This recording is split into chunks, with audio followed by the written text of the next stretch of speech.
All right, everybody. Good afternoon and welcome to episode 35 of the On-Air Advocate. Where at the On-Air Advocate, we look to provide education, support, and empowerment for all of those with different abilities, mental and medical illnesses, and their caregivers. For those of you who do not know me, my name is Tammy Flynn, and I'm the host and producer of the On-Air Advocate. And I am super excited that you're all joining us here this afternoon, or if you're catching it on the replay. Now, most of you know we're kind of wrapping up in the next week or so. We have about another week left of our chronic pain and pain management series. And so if you think that this broadcast could be relevant for anybody, please hit the share button. Now, with that being said, I am so excited to welcome not one, but two amazing guests today to the show. I have with me today Aly. She is a Chronic Connection Advisory Board member, as well as a chronic illness advocate and a rock star 19-year-old. I just have to say that. So I'm super excited to have her here today. And Denise, who is the founder of Chronic Connection, who kicked off our series at the beginning of last week. So welcome to both of you guys. Thank you. So good to be here again. Yes. So now, Aly, where do you live? I know you're in Florida, Denise. Yes. I'm in Tennessee, right outside of Nashville. Okay, so I bet both your weather's warmer than ours today in Wisconsin. Probably. So to start, I wanted to kind of learn, how did you two connect? How did this connection happen? For the two of you, with Chronic Connection and getting kind of paired up with this. In our connection. Yeah. Well, I'll answer that to start with. When Chronic Connection didn't even have a name, and it was just an idea, we decided to do a little beta testing and see if the ideas we had for teens and young adults with chronic illness were even things that they wanted. And so we had the names. I was referred to Aly and her mom by my friend Dawn, who's also been on the program before. And so among others, teens and their parents. And I sent questionnaires out to them, and then we talked on the phone, and just to try to narrow down what the most important things are. So Aly and I talked, and I believe, Aly, I think you were about 15 at that point. So it's been a few years. Mm-hmm. We talked, we hit it off, and ever since then, Aly has been an integral part of creating the programs, creating the direction, participating, and just everything that we've developed over the last 3 years. That is wonderful. And so Aly, you helped in the whole process of formulating the name and the programs and how those worked. And is that because you suffer, correct, from a chronic illness as well, correct? Yes, we actually have many chronic illnesses. Okay. Yeah. So can you, because obviously you wouldn't be a board member for Chronic Connection. If not, can you kind of share with the audience what those different conditions that you have are? Yes. At 13, I was diagnosed with juvenile arthritis. And since then, I've been diagnosed with several other forms of juvenile arthritis, along with lupus, Addison's disease, and Raynaud's. So all that combined is kind of like a huge mess. But yeah, those are everything I kind of deal with. And at what age were you diagnosed with those? At 13, I was diagnosed with juvenile arthritis. And these other things, have they trickled after that? Yes. I mean, we realized now that I've actually grown up with all these. We just didn't realize what it was. I was very active as a child. We always thought I was just getting injured because I just had weak ankles, or I just would get fevers out of no reason because I just that's just how I was. Okay. And it was how I was, but we didn't know the cause of it. So I went into the doctor to actually get, my mom thought I had fibromyalgia. And so I went to the doctor for that, and the doctor was like, this is the least of your concerns. You have a much bigger problem here. And so since then, I've been diagnosed with other forms of juvenile arthritis so that it's kind of more narrowed down instead of being under one big umbrella. And recently was just diagnosed with lupus and Raynaud's disease and Addison's disease. So all of them kind of correlate together, but then they fuse. It's very rare to have juvenile arthritis and lupus at the same time. So that was very difficult to diagnose the differences between them, because when you look at it as a medical perspective, they both look the same, even though they're not. Okay. So is there testing for that, or, you know, are there different scorings that they do with like your nerves, your muscles? I mean, how do they come up with all those diagnoses? Yeah, for me, I believe the juvenile arthritis was a form of many tests, many MRIs, scans, bone tests, things like that. But it all came down to certain blood tests Okay. and genetic testing. The Addison's was actually, that didn't become present until, it didn't become absolutely present until last year. My adrenal gland shut down. But that's, Addison's disease isn't the first thing people test for. Okay. So I spent months not knowing what was happening to me, getting all these scopes done, getting all these, I had a bone marrow biopsy thinking that it was cancer. Like, we didn't know what it was. So the testing for chronic illness isn't exactly the best, as you Right. so many things could pop up, but it doesn't make sense because it doesn't correlate with any of these other things, if that makes sense. Right. And so at that age 13, I mean, here you're a teenager and here you're diagnosed with all of these things. Yeah, I was only diagnosed with juvenile arthritis at that time. Right. One diagnosis, I was put in a wheelchair. My whole life just changed. Like, that first month of being diagnosed, at first, like, my family and I were just like, oh, it's just, I'm gonna have to take some medication. I'll continue on my life, not realizing how much of a change it actually made my life, because I haven't lived my same life since I was 13 to now. Like, my life is completely different. So was there a pivotal moment when you were 13? Like, did something happen? Like, you were playing a sport, or you were engaging in something, or you know what I'm saying, you just started feeling sick every day? What brought it to that point that when you turned 13, there was that turning point? To be completely physically honest, for me, it was kind of like that stage of like hitting puberty and all those like chemicals in the body, that for a lot of people, chronic illness, either it's like especially with juvenile arthritis, it can either stop once someone hits puberty, or it can get tremendously worse. You can flare up. Yes. So I always had tons of symptoms and stuff when I was younger, but none of it became so terrible that I actually had to go to the doctor until I turned 13. And like I said, my mother just brought me into the doctor thinking I had fibromyalgia.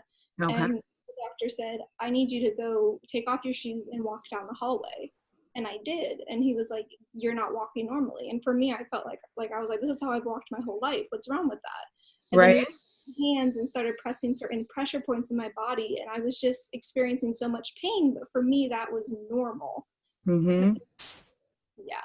Right. So you had grown up not knowing that that's what it was when you were having some irritation. Yeah. I thought that's how everyone lived. I thought, oh, everyone hurts after they run around. Everyone hurts just by getting up in the morning. Like, I thought that was normal until I was like, oh, people actually live pain-free, and that's just not how I am. Right. Right. And a few years after that, so you said for about 4 years, so like when 2 years after you were diagnosed is when you and Denise met? Is that when the two of you kind of met and saw this need? Because from that age of 13 to 15, did you feel like there was many people you could relate with? Not at all. I didn't know what anything was, and it was, everything in my world changed. I was thrown in a wheelchair, and then I was, all these medications, these trials and stuff, it was just a whole new world for me. And there were no outlets outside of my doctor's office for me. Like, I would go home and there would be only my parents to talk to about what was happening to me. And it was kind of like, and they didn't know so early on what even was happening to me. So it's like, no one, like, you just feel very alone. Alienated. Yes, you get that initial diagnosis, and then of course all your friends that you had don't know what to do either. And it's like, I mean, when I was thrown in a wheelchair, I lost so many friends because I couldn't go out and do things. No one understood, type thing. And then I had to go, I was hospital homebound during the time Denise called me and we talked about chronic connection. So that was a huge part of my life because I wasn't going to school regularly. I wasn't mingling with people my age. And if I was mingling with people my age, it was like not about what I really wanted to talk about. Right. Avoiding the giant elephant in the room, like going past the whole aspect. Right. And at that time, Denise, how many other girls, so as she's kind of in this space and 2 years later she meets you, did you already have other girls on that advisory board that she you know what I'm saying, then she kind of met a few other people in her same position? Well, the way we did it is that I did speak with others, but Aly was really at that right age to participate, as well as interested in really getting more involved. Aly was my first board member. And then the way that, to be honest with you, the way I started meeting people was on social media. We found that social media, in particular Instagram is and Twitter, they're very big platforms for young people, well, all people with chronic illness. Again, we referred last time to the term Spoonie.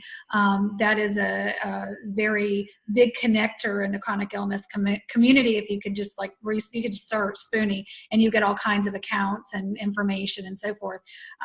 So after speaking with Aly and others, one person, Nancy, who is in England, who I'm hoping can join us one day here, I found her blog site, and it was just so honest and genuine, yet positive, without being Susie Sunshine, because this is not a Susie Sunshine world. And so, but it is good to try to see what we can do to find that silver lining. And so Nancy had just such a great blend of that, and her writing is just impeccable. So I got in touch with her, and we got to know each other and brought her on board. And then Kirsten, who I spoke of last time too, is in Belgium.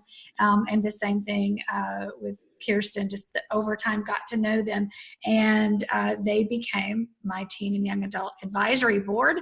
And then since then, we just started having parties. We would have just open it up. It's free. I would say this Saturday at 2 p.m. Eastern time, we're going to have a virtual pajama party, and whoever, come in your PJs, or, if you want, come, sitting in your bed, whatever's comfortable. We've had people join us from hospital. We've had them join, from wherever they are. I think we've had somebody once even join us from her car. She was going from one place to another. And so you can just jump in and you get to chat and talk with others that really get you. As Aly said, she talked about that losing those friendships and that alienation. And that is something that I have found across the board. I have not spoken with one young person with chronic illness or their parent that didn't tell me that same story.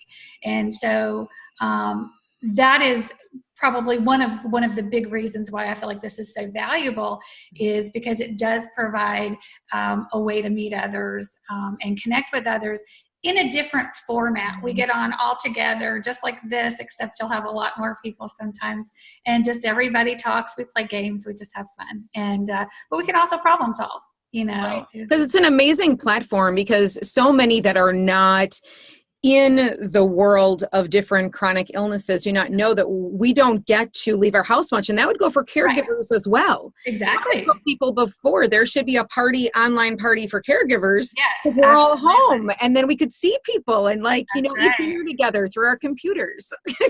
No, it's true. It's a great way to chat and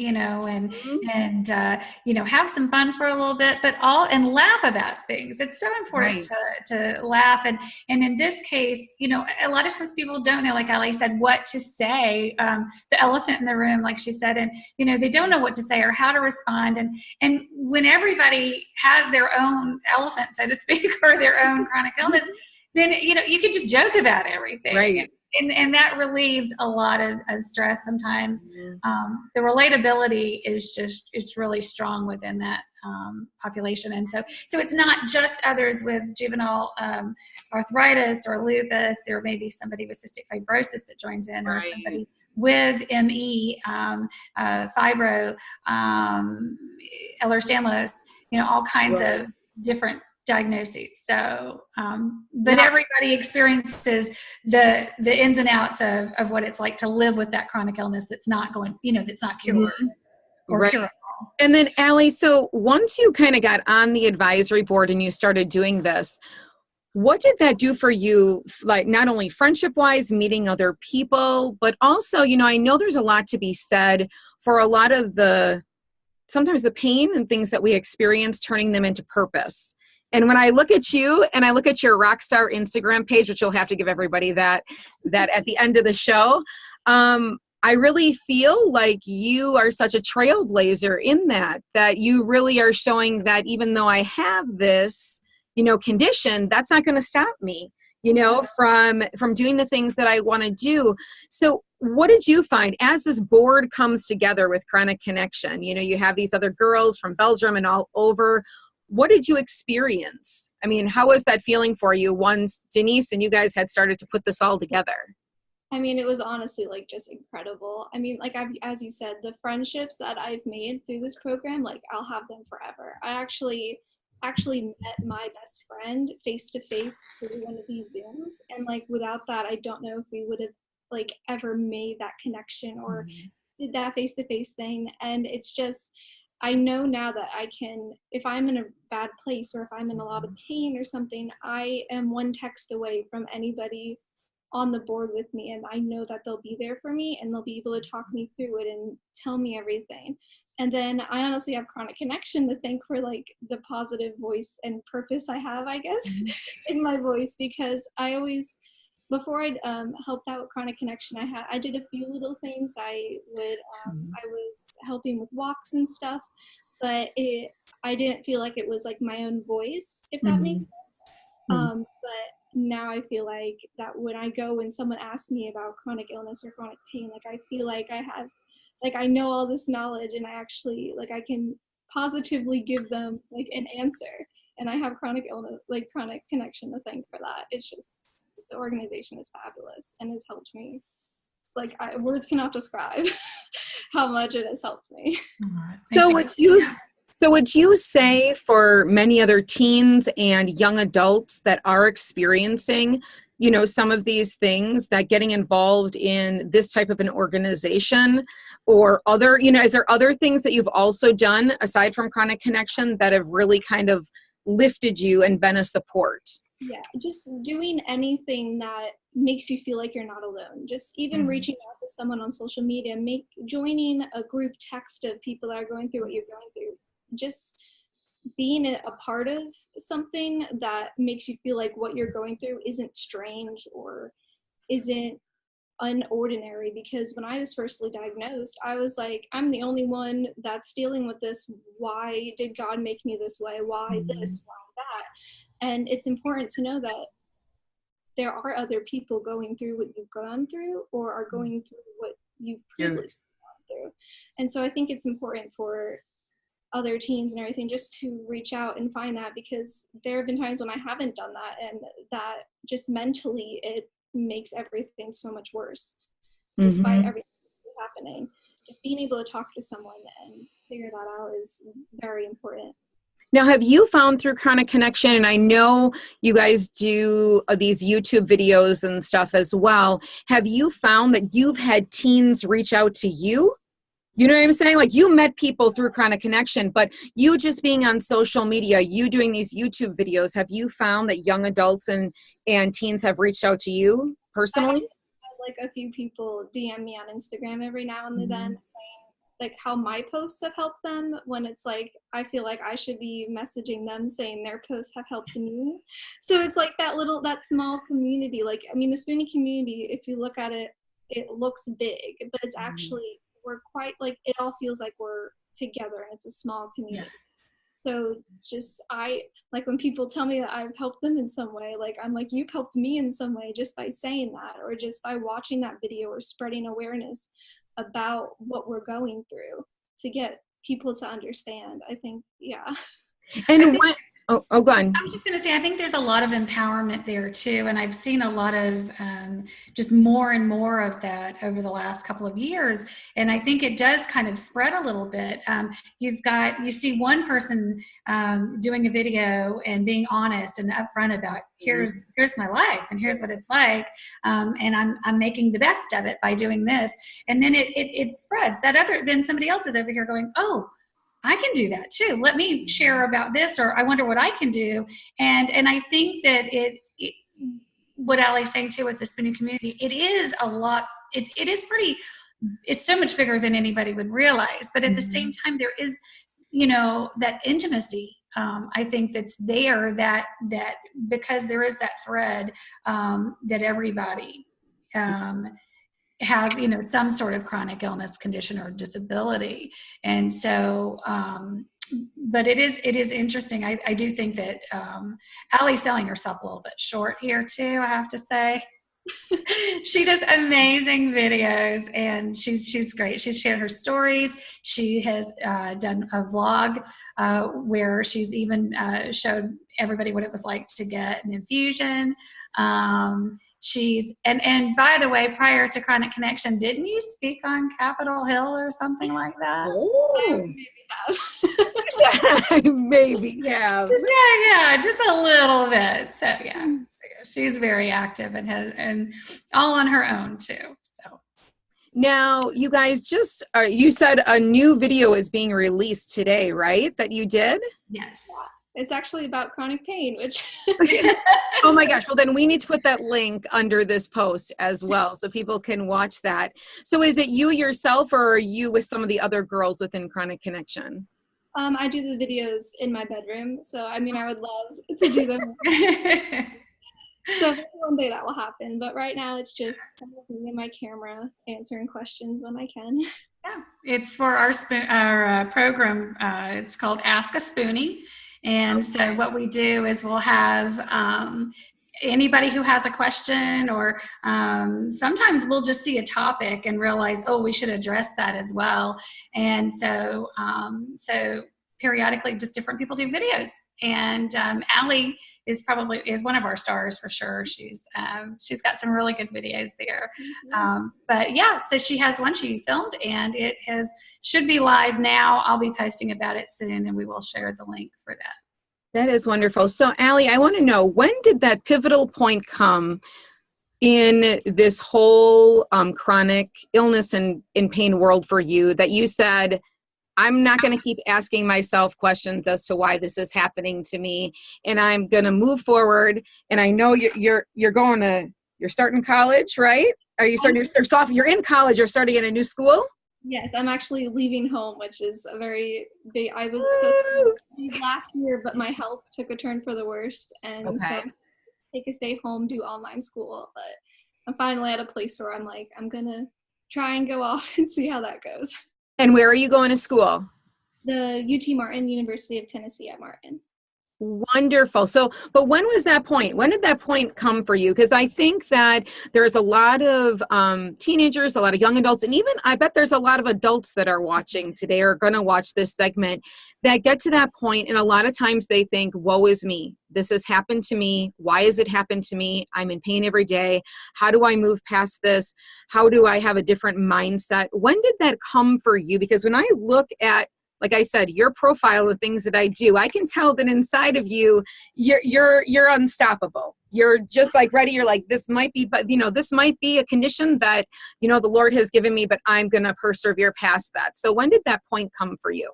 I'm not going to lie. There are still plenty of days when I still have that question, like when the pain gets really bad and I have to, I think everyone has their funks. Mm-hmm.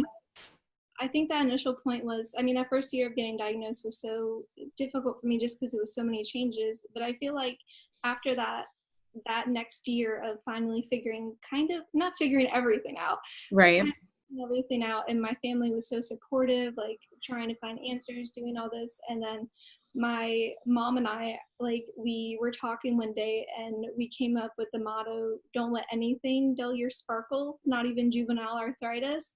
So, because we were just talking one day, I think one of us said it, and that we were just like, whoa, that is totally how we're going to deal with this. We're not going to let it like, I'm not going to let it stop me from going to do my passions. It's going to be hard to do what I've always wanted to do, but it doesn't, and my abilities may be slightly limited, but I can still do what I love it might be a lot harder, but I can still achieve it. Yes. It's just for me, I'm trying to get a degree in creative writing to become an author or publisher. And so with my arthritis in my hands, typing some days is very, very, very difficult. And just writing in general, especially with brain fog, medications. But I am so passionate about what I do that I just think, oh, this is just not, I have to get past this. I can still do it. I may have to do things a lot differently than other people do it. I can't do it. It just throws me a little bit harder. Right. And you have another kind of motto that you live by. I know I was reading it and I loved it. That don't let anything dull your sparkle. I love that. But you said that chronic illness may have a hold on her body, but it will not stop you from living, right? Chronic illness has a hold on my body, but it will not stop me from living my best life. Like I said, I just have to do things differently. I have to go to the hospital. My life is very, very different than what would be considered a normal life.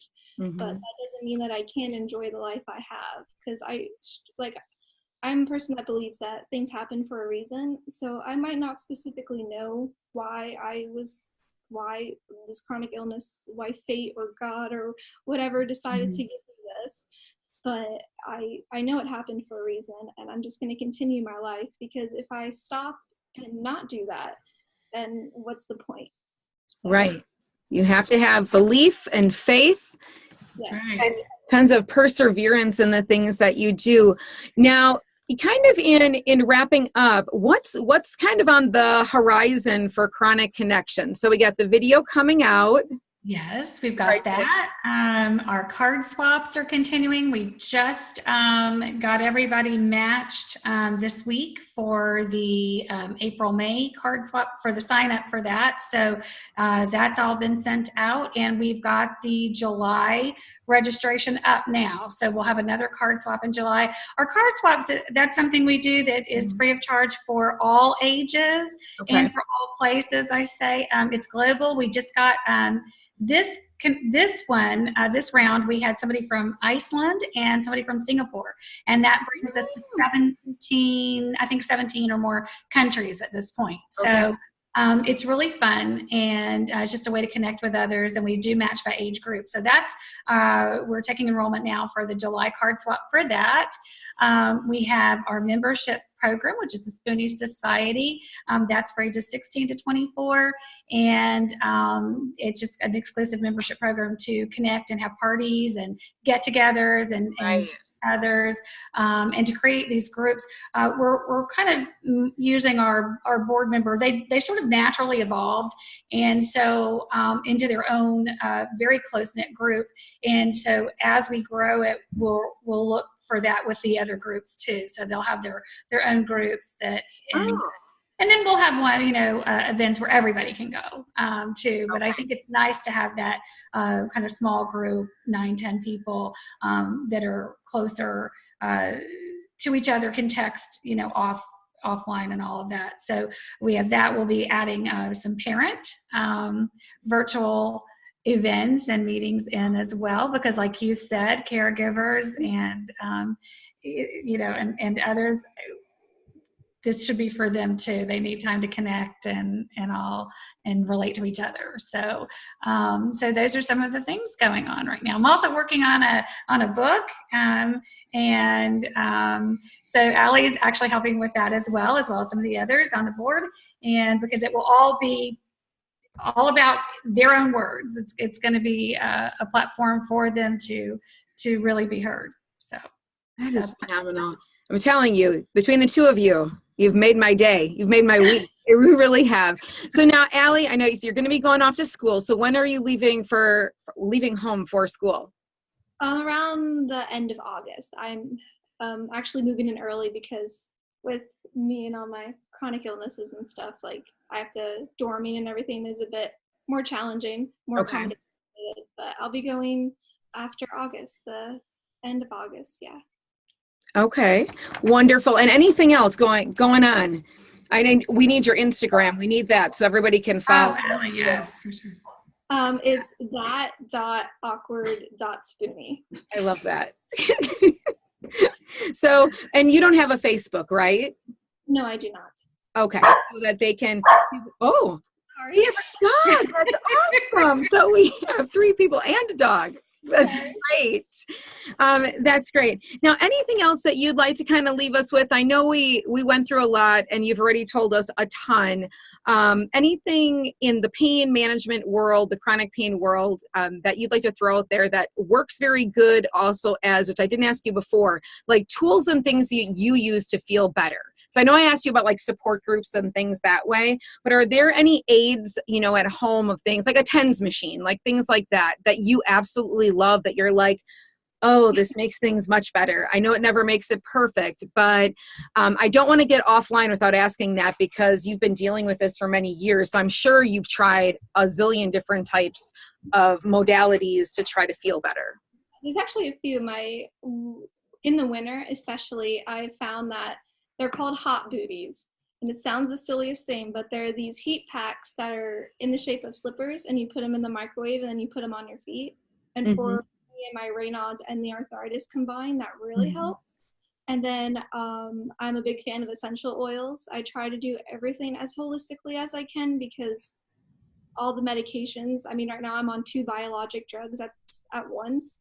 So I try to stay away from as much medication as I possibly can, but I mean, you still have to take them. So I try to do as much natural stuff as I can, and sometimes that helps. I know that's kind of a, what's the word? It's a difficult, like, some people are for it, some people are against it. Right.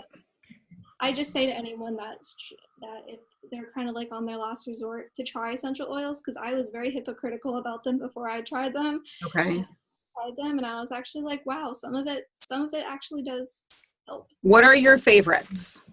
Oh gosh. I know I'm putting you on the spot. I didn't ask you this beforehand. I know I didn't tell you. I was going to ask you. Names of them. My mom is she does all the research and everything and goes, Okay. Oh, try this one. But there's a few for sleeping that really help. One for Tara is called Serenity. That one helps I have a hard time sleeping due to my chronic pain. So and I've been trying to get off medication for that, but along with the medication and that, it really, really helps. There's also some for like swelling and things, so that I don't have to I try and not take pain meds, but living with chronic pain, it's kind of like pick your battles if you want to or if you don't. Right. Well, maybe your mom, if she's on Facebook, she could drop below this live any of your favorite oils. That would be awesome if she was able to do that. And then do you do any diet modifications? Do you have anything to say with that? I know that you try to be as natural as possible, but is there something that you're like, I eliminated this and it really helped me? It's funny that you said that, because last year I actually went gluten-free, which when getting diagnosed, and I always have people telling me, maybe try going gluten-free, maybe try going vegan, going something like this. And I was, again, hypocritical of it. But I finally got to the point where I was like, I might as well try it. It's not going to hurt. If it doesn't work, whatever. But I tried it, and now there's not a huge difference, but I do feel like it has helped my joints in a way by taking that out of my diet. But again, that's something that depends on the person, because I know people that have tried it and it does nothing. But luckily for me, I guess, a little bit. So, and I try to eat as healthy and holistically as possible, just to help as well. All right. I think you should have your own show, Aly. That's what I think. I agree.